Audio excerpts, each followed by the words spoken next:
explain the chemical process of how ozone is formed in the higher levels of the atmosphere.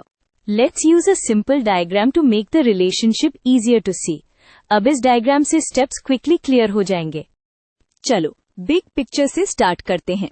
Higher atmosphere, specially stratosphere में सन की UV light काफी strong होती है।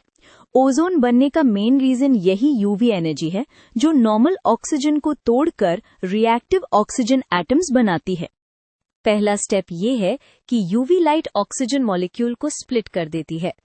हम ये इसलिए करते हैं क्योंकि ओजोन बनाने के लिए हमें फ्री ऑक्सीजन एटम्स चाहिए होते हैं। सिर्फ O2 से डायरेक्टली O3 स्टेबल वे में नहीं बन पाता। ये यूवी लाइट की एनर्जी को शो करता है।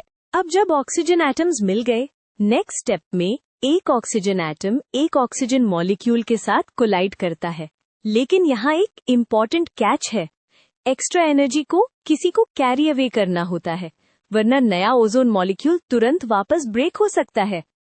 M एक थर्ड बॉडी है जो एक्स्ट्रा एनर्जी अब्सॉर्ब करके रिएक्शन को स्टेबल बनाती है। ये M यूजुअली नाइट्रोजन या ऑक्सीजन का कोई और मॉलिक्यूल होता है जो बस एनर्जी स्पॉन्ज जैसा काम करता है।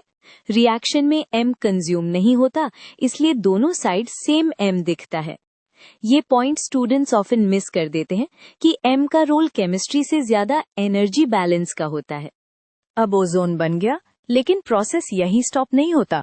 स्ट्रेटोस्फीयर में यूवी लाइट ओजोन को भी अब्सॉर्ब होती है और ओजोन वापस ऑक्सीजन और ऑक्सीजन एटम में टूट सकता है।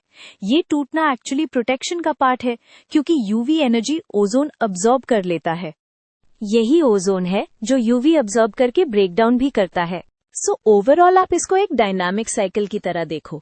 यूवी लाइट ऑक्सीजन को तोड़ती है, फिर ऑक्सीजन एटम्स ओजोन बनाते हैं और ओजोन फिर यूवी अब्सॉर्ब करके टूट भी सकता है।